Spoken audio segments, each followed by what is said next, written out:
Welcome student. আজকের ভিডিওতে আমি আলোচনা করব মার্ক্সবাদের ঐতিহাসিক বস্তুবাদ সম্পর্কে। মার্ক্সবাদের ঐতিহাসিক বস্তুবাদের উপর এর আগে একাধিক ভিডিও আমি দিয়েছি। আজকে মার্ক্সবাদের ঐতিহাসিক বস্তুবাদের উপর একটি ভিডিও দিচ্ছি, তোমরা ভালো করে দেখবে। মার্ক্সবাদ যারা রাষ্ট্রবিজ্ঞানের ছাত্র তাদের কাছে অত্যন্ত গুরুত্বপূর্ণ, বিভিন্ন এক্সামে গুরুত্বপূর্ণ, ইউপিএসসি এক্সামে, ডাব্লিউবিসিএস এক্সামে, এবং এটা মার্ক্সবাদ একটা সার্বজনীন একটা বিষয় এবং এটা বিশ্ববিখ্যাত। বিভিন্ন দেশে পঠন পাঠনে মার্ক্সবাদ পড়ানো হয়। ঐতিহাসিক বস্তুবাদ সমাজ বিকাশের নির্ধারক সূত্র, অর্থাৎ আদিম সাম্যবাদী সমাজের পর থেকে, এবং আদিম সাম্যবাদী সমাজ কীভাবে বিকশিত হয়েছে, দাস সমাজ ব্যবস্থা কীভাবে বিকশিত হয়েছে, সামন্ততান্ত্রিক সমাজ কীভাবে বিকশিত হয়েছে, উন্নত হয়েছে, এবং পুঁজিবাদী সমাজের কীভাবে বিকাশ ঘটেছে, এবং পরবর্তীকালে সমাজতান্ত্রিক সমাজের উদ্ভব এবং বিকাশ, এই সমস্ত ব্যাখ্যার ক্ষেত্রে ঐতিহাসিক বস্তুবাদ অত্যন্ত তাৎপর্যপূর্ণ। ঐতিহাসিক বস্তুবাদের তিনটি সূত্র আমরা লক্ষ্য করি। 1 নম্বর সূত্র হল সমাজ বিকাশে বস্তুগত নিয়ম কাজ করে। সমাজ পরিবর্তনশীল, সোসাইটি ডাইনামিক, সমাজ গতিশীল, কিন্তু এই গতিশীলতার পিছনে কোন শক্তি কাজ করে?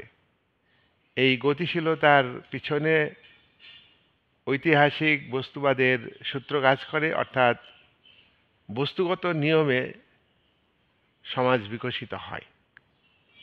বস্তুগত নিয়ম, সমাজের বৈষয়িক উন্নতি হয়, উৎপাদন বৃদ্ধি পায়, উৎপাদনের সঙ্গে সঙ্গে পণ্যের ব্যবহার বাড়ে, পণ্যের ব্যবহারের মাধ্যমে বিভিন্ন অভাব পূরণের ক্ষমতা বস্তুর মধ্যে থাকে।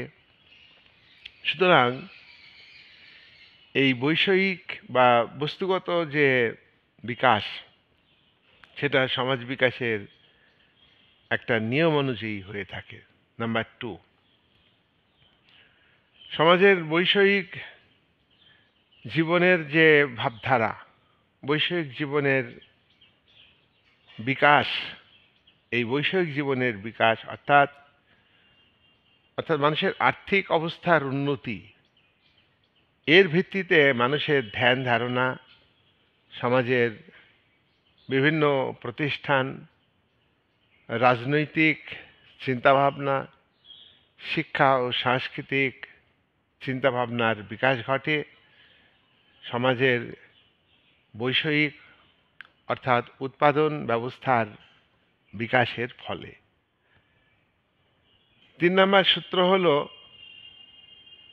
বৈষয়িক জীবন, যেমন সাংস্কৃতিক জীবন, রাজনৈতিক সংস্কৃতির জীবনকে প্রভাবিত করে, তেমনিভাবে মানুষের সাংস্কৃতিক জীবন, মানুষের আদর্শগত জীবন বৈষয়িক জীবনকে নিয়ন্ত্রণ করে।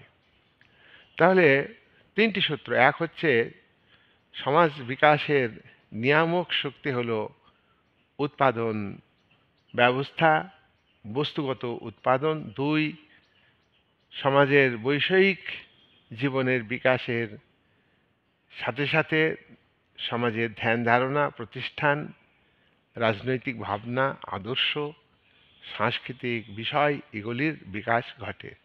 3 নম্বর হল বৈষয়িক জীবন যেমন সাংস্কৃতিক আদর্শগত জীবনকে প্রভাবিত করে, তেমনি সাংস্কৃতিক জীবন, আদর্শগত জীবন বৈষয়িক জীবনকে প্রভাবিত করে। এই তিনটি সূত্র মার্কস তার ঐতিহাসিক বস্তুবাদী তত্ত্বে উল্লেখ করেছেন। Karl Marx A contribution to critic of political economy contribution to critic of political economy গ্রন্থে মার্কস ঐতিহাসিক বস্তুবাদের ব্যাখ্যা দিয়েছেন। তিনি এই গ্রন্থে অন্যান্য বিষয়েও উল্লেখ করেছেন, আলোচনা করেছেন। তার পাশাপাশি ঐতিহাসিক বস্তুবাদকে বিশেষভাবে গুরুত্ব দিয়ে আলোচনা করেছেন। এখানে আজকের ভিডিওতে আমি তিনটি বিষয় উল্লেখ করব। পরে আরও অনেক বিষয় ঐতিহাসিক বস্তুবাদের আলোচনা আছে, তা আমি আজকে এই ভিডিও বড় করব না, তিনটি বিষয় উল্লেখ করব। 1 নাম্বার, সমাজের প্রকৃতি, নেচার অফ সোসাইটি, সমাজের পরিবর্তন, চেঞ্জ অফ সোসাইটি, সমাজের প্রকৃতি এবং পরিবর্তন এটা কিন্তু উৎপাদন পদ্ধতির উপর নির্ভর করে। উৎপাদন পদ্ধতি এটা সবসময়ই গতিশীল, পরিবর্তনশীল, আর এই পরিবর্তনশীল উৎপাদন পদ্ধতি এর উপর নির্ভর করে সমাজ ব্যবস্থা গড়ে ওঠে। তাহলে সমাজের উৎপাদন পদ্ধতিতে আমরা দেখব যে ভোগ, বিনিয়োগ, যোগান, চাহিদা এগুলি যুক্ত উৎপাদন পদ্ধতির সঙ্গে। উৎপাদিত পণ্য ব্যক্তি অর্থাৎ মানুষ ভোগ করে, আর উৎপাদন পদ্ধতি কিন্তু সবসময়ই উন্নতির দিকে যায়। পিছনের দিকে যেতে পারে, কিন্তু তারপরে আবারও সামনের দিকে যাবে। সামগ্রিকভাবে উৎপাদন পদ্ধতি সবসময় ডাইনামিক এবং এটা টুওয়ার্ড ডেভেলপিং, উন্নতির দিকে যায়। মার্কস তাহলে এই তার সমাজের বিকাশ, সমাজের পরিবর্তন সমাজের উৎপাদন পদ্ধতির উপরে নির্ভর করে, সে কথা তিনি উল্লেখ করেছেন। উৎপাদন পদ্ধতি উৎপাদন শক্তির বিকাশের ফলে ঘটে। উৎপাদন শক্তি বিকাশমান, আর উৎপাদনের সঙ্গে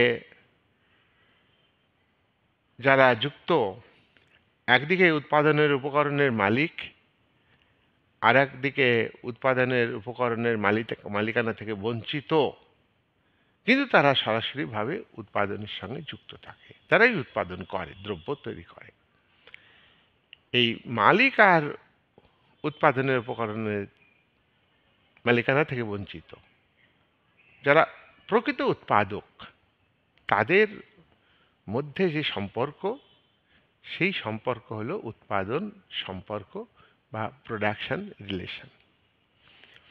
সুতরাং এই উৎপাদন পদ্ধতির সঙ্গে উৎপাদন শক্তি এবং উৎপাদন সম্পর্ক, এই দুটি দিক যুক্ত, যার ফলে উৎপাদন ব্যবস্থার পরিবর্তন ঘটে, যার ফলে উৎপাদিত পণ্যের উৎপাদন বাড়ে, দ্রব্যের উৎপাদন বাড়ে, আর উৎপাদিত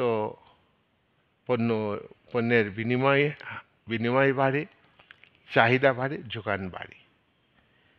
এই উৎপাদন পদ্ধতি এবং উৎপাদন পদ্ধতির সঙ্গে যুক্ত উৎপাদন শক্তি, প্রোডাকশন ফোর্স আর প্রোডাকশন রিলেশন, এর উপর ভিত্তি করে মানব সমাজের বিভিন্ন সময়ে বিকাশ ঘটেছে। উৎপাদন শক্তি কাকে বলে? উৎপাদন শক্তি হলো উৎপাদন করতে গেলে যে সমস্ত উপকরণ দরকার, সেই উপকরণগুলির সমষ্টিকেই বলা হচ্ছে উৎপাদন শক্তি। উৎপাদনের উপকরণগুলি এখানে এগুলি পরিবর্তনশীল, এগুলো উন্নত থেকে উন্নততর হয়, যার ফলে উৎপাদন শক্তি বিকশিত হয়, উৎপাদন বাড়ে, উৎপাদনে কলাকৌশল উন্নত মানের হয়। এইভাবে উৎপাদন বাড়ে, আর এই উৎপাদন ব্যবস্থার বিকাশের ফলে সমাজ বিকশিত হয়। আর সেই কারণেই মার্কস বলেছেন সমাজ বিকাশের স্তরগুলি 5টি ভাগে বিভক্ত। 5টি ভাগে বিভক্ত।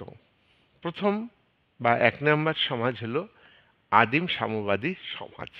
মানব সভ্যতার বিকাশের প্রথম স্তর আদিম সাম্যবাদী সমাজ ব্যবস্থা। সমাজটাকে আদিম বলা হচ্ছে, কারণ হচ্ছে এখানে উৎপাদন শুরু হয়েছে অনেক পরে, প্রথমে উৎপাদন হয়নি। মানুষ প্রথমে খাদ্য সংগ্রাহক ছিল, তাই এখানে পরবর্তীকালে উৎপাদন হয়েছে, উৎপাদনের হাতিয়ার তৈরি হয়েছে, উৎপাদন শক্তি সৃষ্টি হয়েছে, তাই এটাকে একটা অনুন্নত সমাজ বলা হয়। কিন্তু এখানে শ্রেণী বিভাজন ছিল না।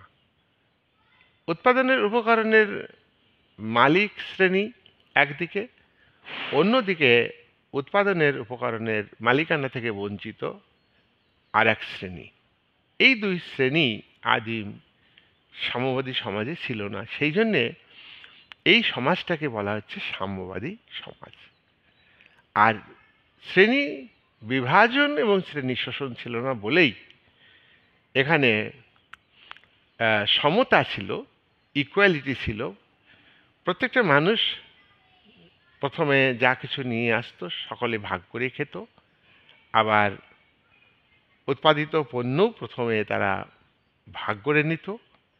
সুতরাং এইখানে কোনো শ্রেণী বিভাজন, শ্রেণী শোষণ, শ্রেণী বিরোধ, এখানে রাষ্ট্র, রাষ্ট্রের আইন, বিচার ব্যবস্থা, জেলখানা, গোয়েন্দা, পুলিশ, মিলিটারি কোনো কিছুই ছিল না। এটা স্টেটলেস সোসাইটি। এটা মার্কস তার ঐতিহাসিক বস্তুবাদের মাধ্যমে সমাজ বিকাশের প্রথম স্তরের কথা উল্লেখ করেছেন।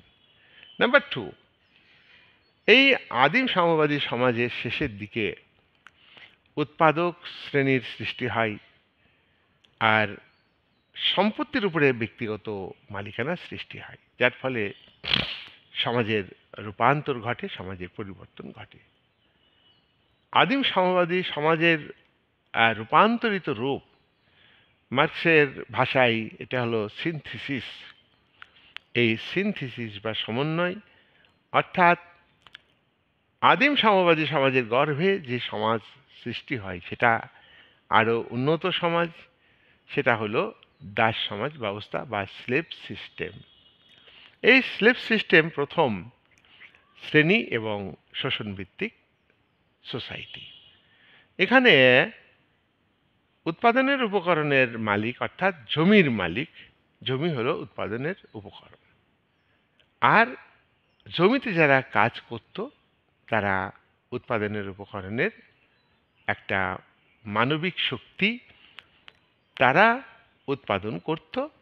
আর জমির মালিক যারা, তারা জমির মালিকানা বলে যারা জমিতে কাজ করত তাদেরও মালিক ছিল। এরা ছিল দাস। আর এই দাসদের এক একজন মালিক প্রয়োজনে বিক্রি করত, অত্যাচার করত, নিপীড়ন করত।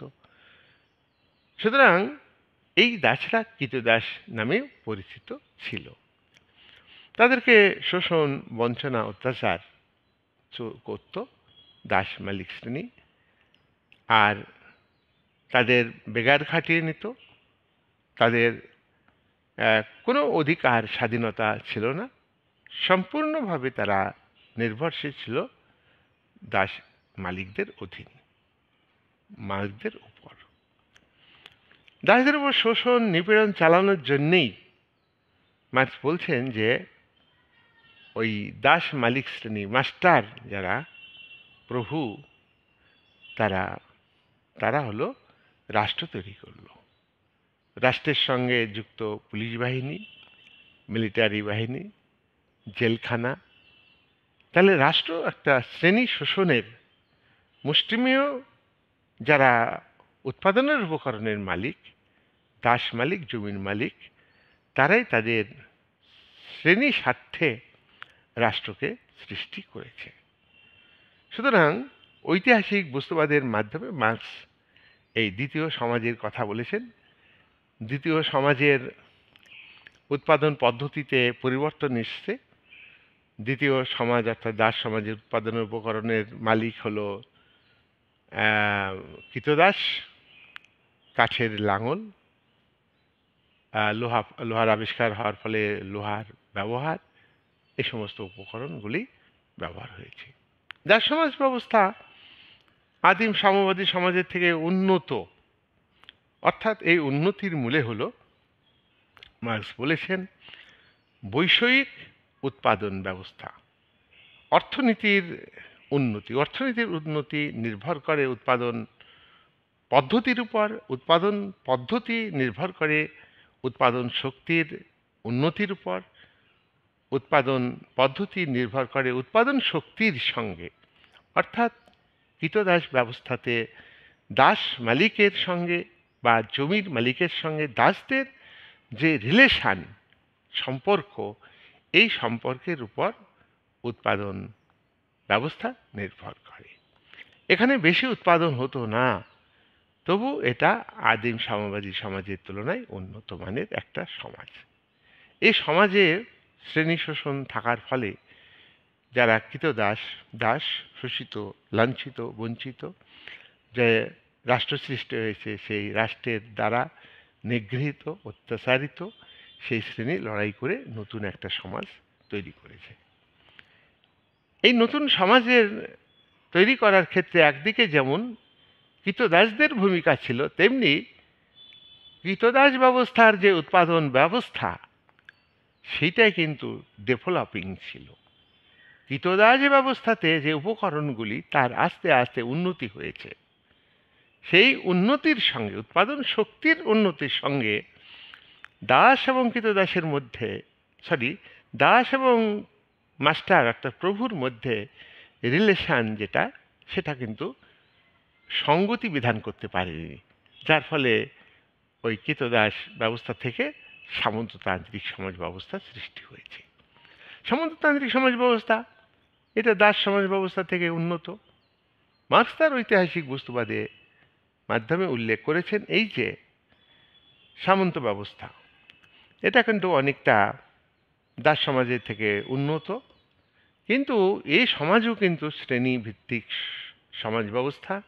এই দাস সমাজ, সামন্ততান্ত্রিক সমাজ ব্যবস্থা শ্রেণী শোষণ ভিত্তিক সমাজ ব্যবস্থা। এখানে রাজতন্ত্র ছিল, রাজতন্ত্রে রাজা সামন্ত প্রভুদের কথা মতো চলত, সামন্ত প্রভুদের প্রতিভু হিসাবে কাজ করত। সামন্ত প্রভুরা অত্যাচারী, শোষক, নিপীড়নকারী, রাষ্ট্র এদের স্বার্থ দেখত। অন্যদিকে সামন্ত ব্যবস্থার যারা শোষিত, বঞ্চিত, তারা হলো ভূমিদাস, তারা কৃষক, তারা দাস ব্যবস্থার কৃতদাসদের তুলনায় কিছুটা স্বাধীন ছিল। তারা ভূমির দাসত্ব করত, কিন্তু সামন্ত প্রভুদের দাসত্ব করত না। কিন্তু সামন্তদের মধ্যে যারা ছোট সামন্ত, সামন্ত শ্রেণীর তিনটি ভাগ ছিল: বড় সামন্ত, মাঝারি সামন্ত, ছোট সামন্ত। এই ছোট সামন্তরা কৃষকদের উপর অত্যাচার করত, নিপীড়ন করত। আর ভূমিদাসদের কিছুটা স্বাধীনতা থাকার ফলে তারা কেউ শিল্পের কাজ করত, কেউ ব্যবসা বাণিজ্য করত, কেউ ফেরি করত, বিভিন্ন কাজ কিন্তু করত, যেহেতু তাদের কিছুটা স্বাধীনতা ছিল। আর এই ভূমিদাসদের মধ্যে থেকে যারা ব্যবসা করত, তারা ব্যবসার ক্ষেত্রে উন্নতি করতে পেরেছে। তারা নদীপথে, জলপথে ব্যবসা করত, তার ফলে তাদের বাণিজ্যিক স্বার্থে, বাণিজ্যিক কারণে তারা নদীর ধারে বসবাস গড়ে তুলেছে, শহর গড়ে উঠেছে, এবং সেখানে তারা পণ্য সৃষ্টি করবার জন্যে শিল্প কারখানা গড়ে তুলেছে, আর তাদেরই শিল্প কারখানার আর উন্নতির জন্য গ্রামের ভূমিদাসদের আহ, আহ, ভূমিদাসত্ব থেকে অর্থাৎ কৃষিকাজ থেকে তাদেরকে মানে শিল্পে নিযুক্ত করবার জন্য তারা রেভলিউশন ঘটিয়েছে পৃথিবীর বিভিন্ন দেশে। 1688 সালে গৌরবময় বিপ্লব, ফ্রান্সে বিপ্লব হয়েছে। এই সমস্ত হচ্ছে সামন্ত শক্তির বিরুদ্ধে উদীয়মান ধনিক বণিক ব্যবসায়ী শ্রেণীর নেতৃত্বে কৃষকদের, শোষিত কৃষকদের আন্দোলন, কৃষকদের বিপ্লব। এই বিপ্লবের মাধ্যমে ক্যাপিটালিজম এসছে। এইভাবে মার্কস বলেছেন সমাজের যে পরিবর্তন এসছে উৎপাদন, এই সামন্ত ব্যবস্থারও যে উৎপাদন পদ্ধতি, সেই উৎপাদন পদ্ধতির সঙ্গে উৎপাদনের উপকরণের মালিক সামন্ত প্রভু শ্রেণী এবং ভূমিদাস, এই দুটি শ্রেণী যুক্ত। মুখ্য শ্রেণী সামন্তপ্রভু আর ভূমিদাস, এছাড়া ছোটোখাটো শ্রেণী ছিল, সে কথা মার্কস স্বীকার করেছেন।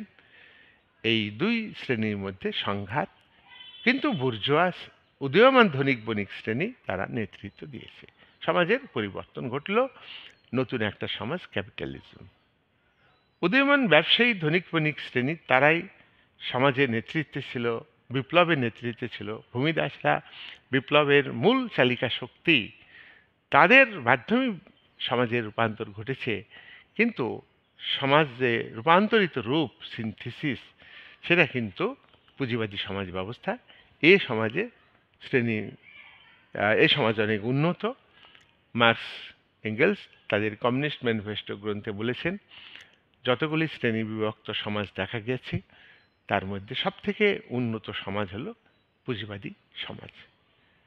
দাস সমাজে দাস মালিকরা যেভাবে উৎপাদন ব্যবস্থার উন্নতি করেছে, উৎপাদন পদ্ধতি, উৎপাদন শক্তির বিকাশ ঘটিয়েছে, তার তুলনায় আরেকটু বেশি বিকাশ ঘটিয়েছে সামন্তপ্রভুরা।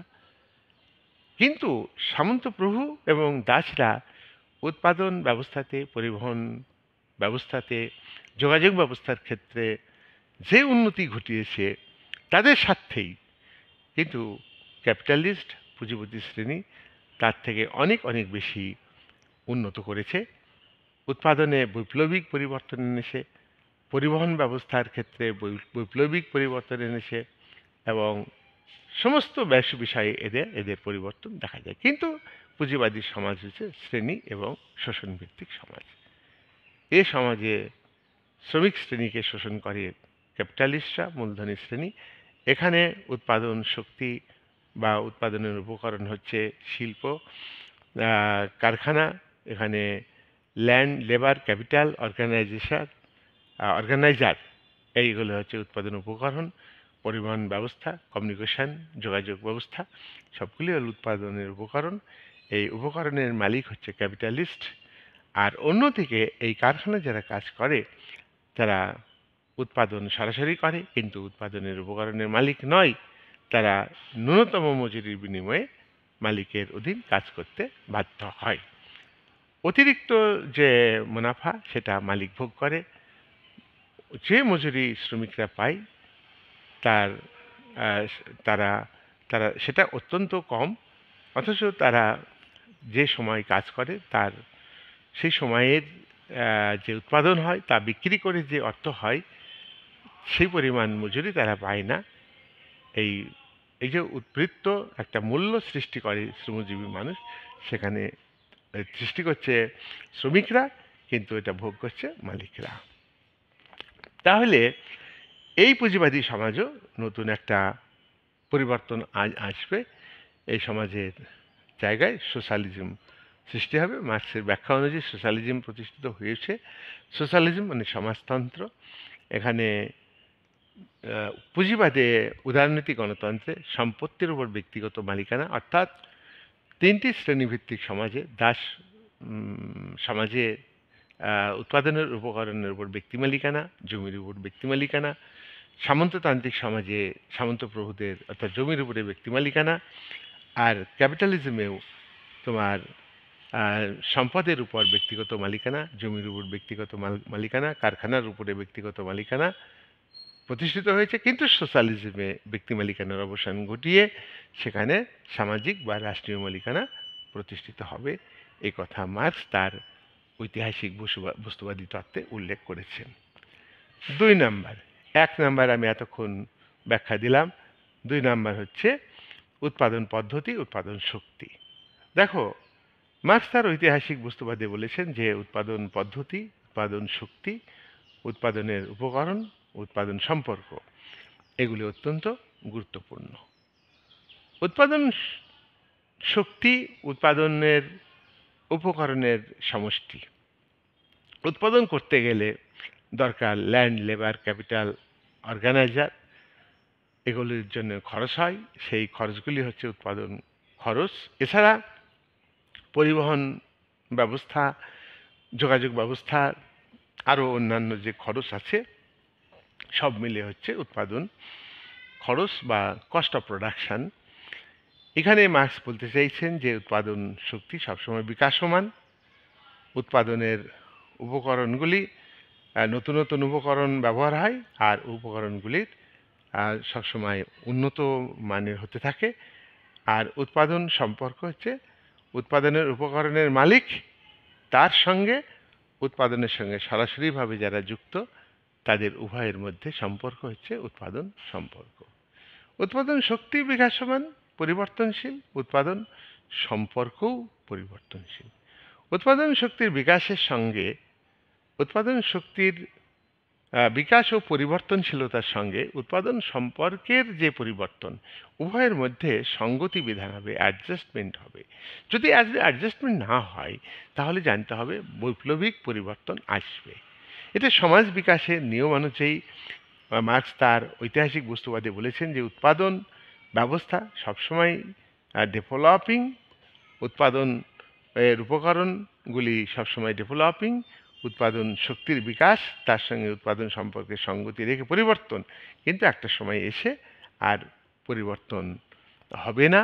অর্থাৎ উৎপাদন শক্তির বিকাশের একটা এক্সট্রিম পয়েন্ট আছে, যে পয়েন্টে গেলে অর্থাৎ ক্রমবর্ধমান উৎপাদন শক্তি মানে এক্সট্রিম পয়েন্টে গিয়ে আর বৃদ্ধি পাবে না, তখন উৎপাদন শক্তির বিকাশ না হয়ে উৎপাদন শক্তির ক্রম অবনতি অর্থাৎ ডাউনওয়ার্ড স্লোপিং হবে, যার ফলে উৎপাদন কিন্তু ধীরে ধীরে কমতে থাকবে।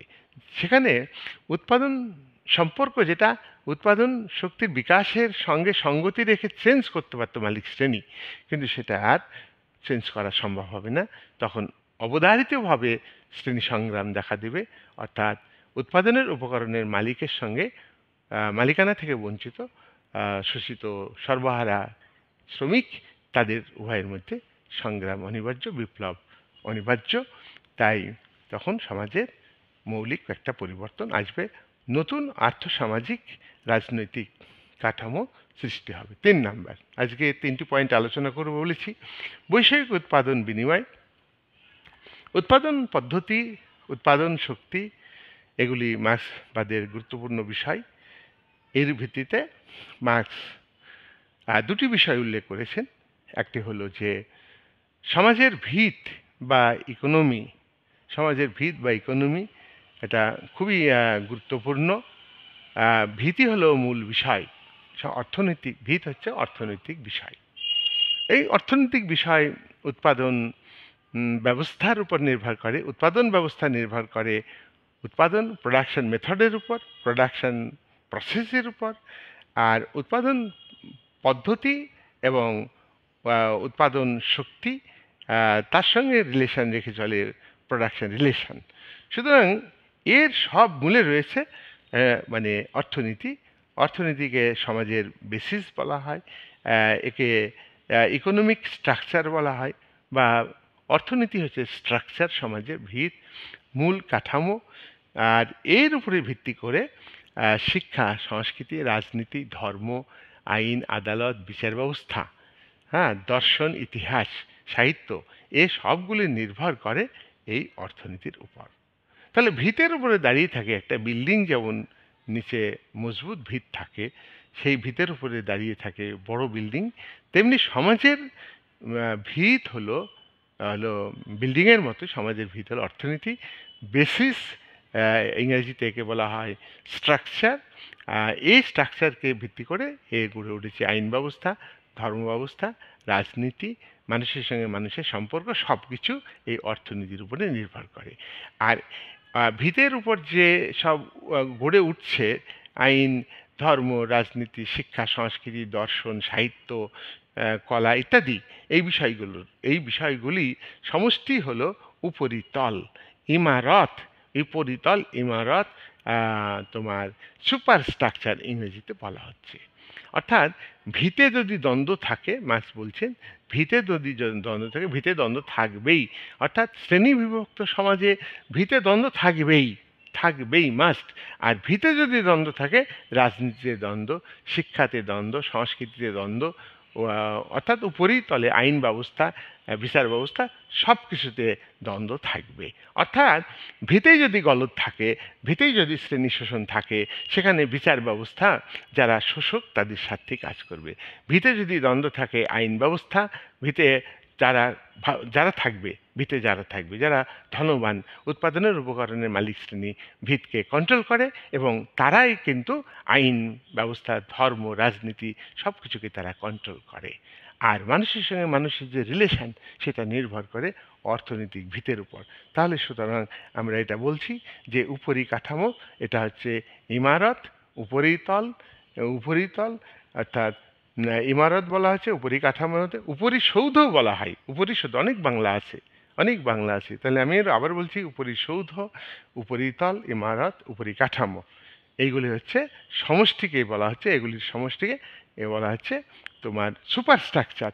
তাহলে সুপার স্ট্রাকচারের মধ্যে আমি যেসব বিষয়গুলো আছে, রাজনীতি, ধর্ম, শিক্ষা, সংস্কৃতি, দর্শন, সাহিত্য, কলা, হ্যাঁ, সমস্ত কিছুই মানে এই মানে সমষ্টি হলো তোমার সুপার স্ট্রাকচার। আর এই সুপার স্ট্রাকচার নির্ভর করছে বেসিস, অর্থাৎ ইকোনমিক স্ট্রাকচার। সুতরাং আজকের ভিডিওতে আমি 3টি বিষয়কে উল্লেখ করলাম।